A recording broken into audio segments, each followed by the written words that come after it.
I'm Kelly Burns with Burns Boutique, and this is my Tombstone tutorial for the 3D Collab Craft Crate. The supplies for this tutorial are listed in the description below. In your box, you received one of these 3D prints, which the 16-ounce plum can fit snugly into. But first, we're just going to work on the 3D print itself. First, we're going to use a sanding block to smooth some of the rough edges at the top of the print.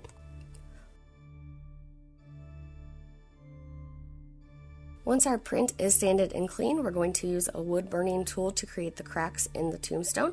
On my first one, I just free-handed the cracks, but you can also sketch them out ahead of time like I'm doing here.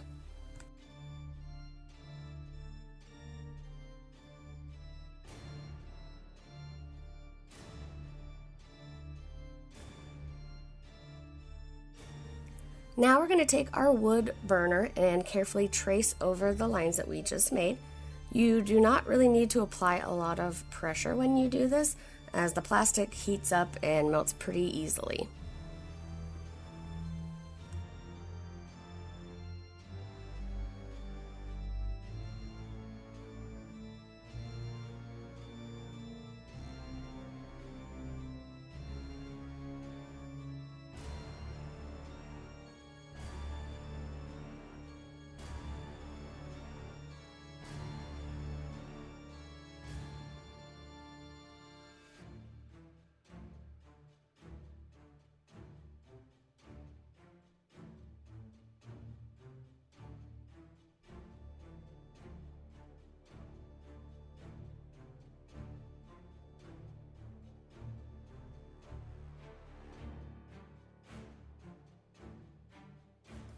Once you're done creating all the cracks that you want to add, you're going to spray paint a white base onto your tombstone.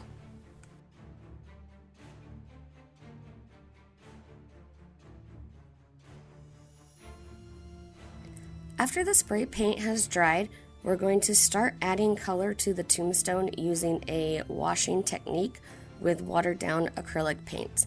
I've started off by mixing some black and white acrylic to make a light gray color, and I'm mixing that with water. It takes a little experimenting to find the right paint to water ratio. As you can see here, it's going on very, very light. I ended up realizing pretty quickly that it was way too watered down. So I moved my water to a smaller cup and added a little bit more paint to help adjust that ratio. Once you've found a good mix, you're going to use your paintbrush to apply the wash. I'm doing a mix of kind of letting it drip down the cup and also painting streaks as well in the areas that I want to make sure I get some coverage. And after you do apply that, you will just take your paper towel and kind of treat it like a sponge to just blot up some of that liquid.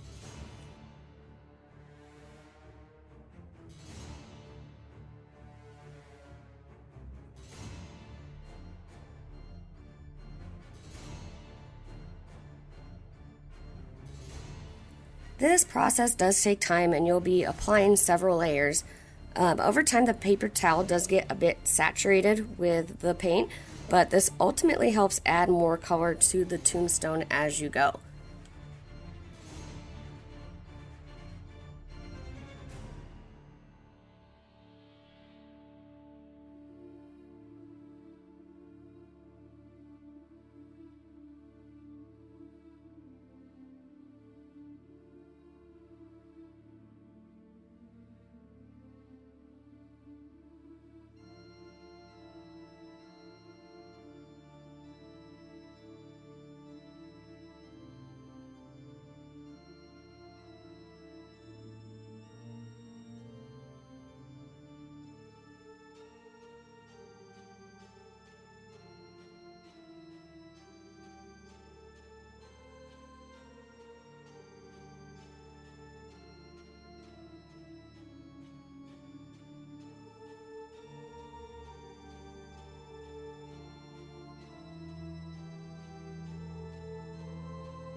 After several layers, you'll want to start changing up the colors that you're using. So here I'm going a little bit darker by adding a little bit more black.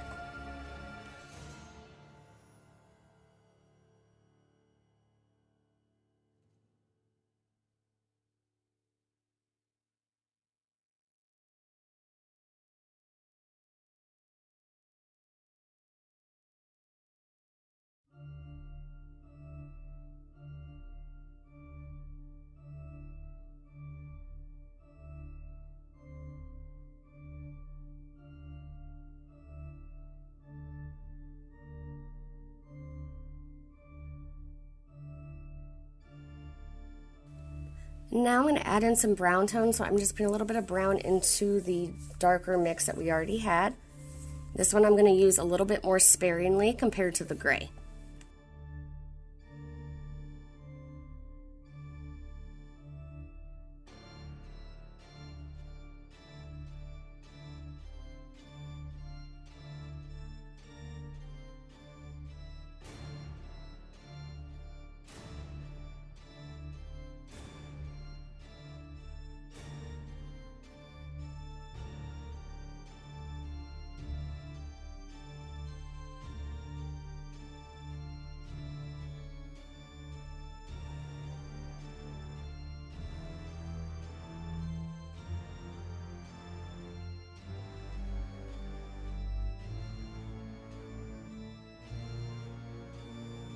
And I'm just going back in again with a little bit more dark, just trying to get a little bit more coverage.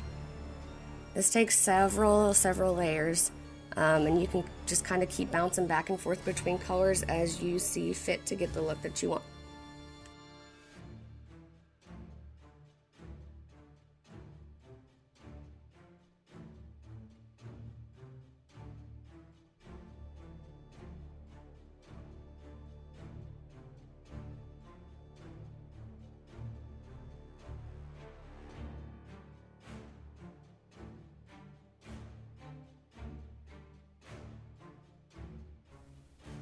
Now we're just going to take a smaller brush and some regular black acrylic paint and fill in all of the cracks and go around the outer edge of the tombstone.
Next, we're going to paint in the letter areas with some black acrylic paint that has been watered down a little bit. So this is going to be a little bit more concentrated with the paint to water ratio. You only want it watered down a little bit, so that way the letters will show up really well.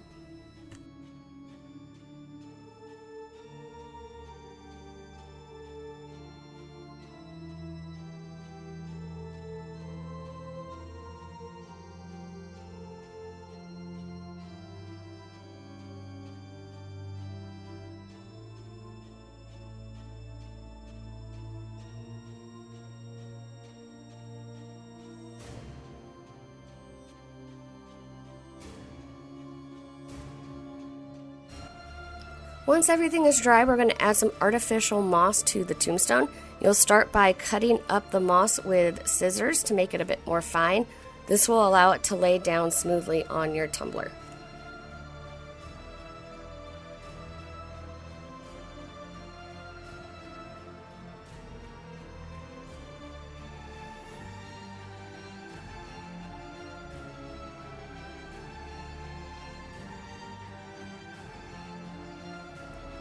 Then you're going to apply a thin layer of Mod Podge on the areas that you want to place the moss, and just sprinkle the moss right on it, just kind of like you would with glitter.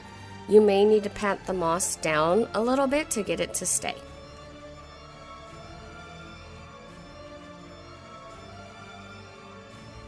It's very important to note that the color from the moss can bleed if you're not careful.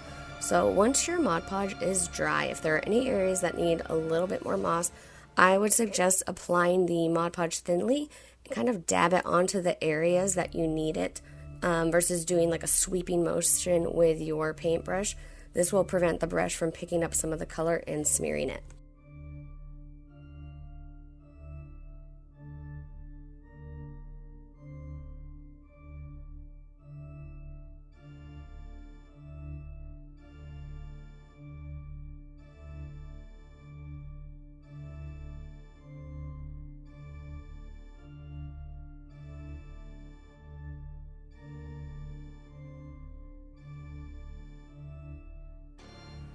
After you've placed all of the moss and the Mod Podge is completely dry, go ahead and spray a couple layers of a clear sealant over the moss areas to prevent any kind of color bleeding.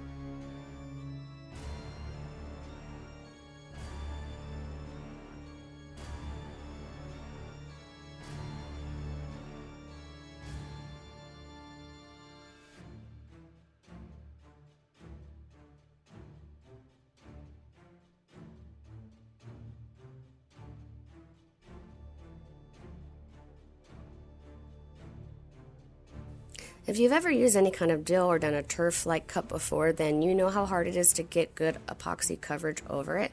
So as a final step, I'm going to apply some UV resin over the moss.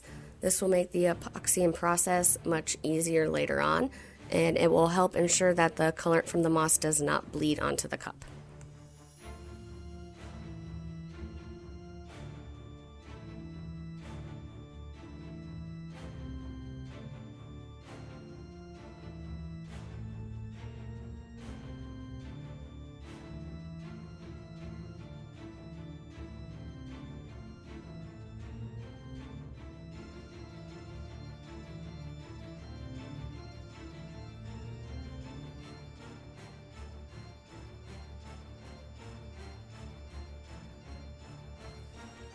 And as a final step, you're going to take your 16-ounce plump and you're going to spray paint some black spray paint right along the top edge of it. You do not need to spray the whole cup, just the top edge. It's going to show when you insert it into the print.